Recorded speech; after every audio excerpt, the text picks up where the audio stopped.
Hello കൂട്ടുകാരെ, ഞാൻ ഇന്ന് ഇവിടെ വന്നിട്ടുള്ളത് നമ്മുടെ ഒരു അടിപൊളി റെസിപ്പി ആയിട്ടാണ്.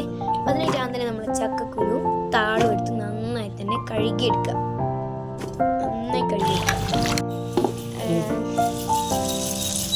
അതിനുശേഷം ചക്കക്കുരും താളും ഒരു കുക്കറിലോട്ടിട്ട് അതിലോട്ടേക്ക് നമ്മുടെ സ്വന്തം മുളക്, നമ്മൾ ഫസ്റ്റ് ചെയ്തെടുത്ത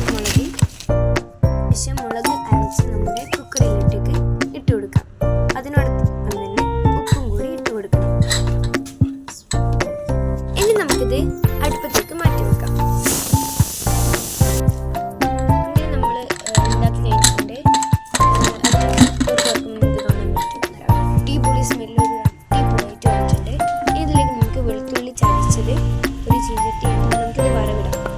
അതുകൊണ്ട് നമുക്കൊരു ചീഞ്ചട്ടിയിൽ 3 ടീസ്പൂൺ എണ്ണ ഒഴിച്ചതിന് ശേഷം കടുകും അതുപോലെ തന്നെ വെളുത്തുള്ളി ചതച്ചത് ഇട്ട് കൊടുക്കാം. കുറച്ച് ഇതിട്ടിട്ട് നന്നായി തന്നെ വഴറ്റി വെക്കാം. അതിനുശേഷം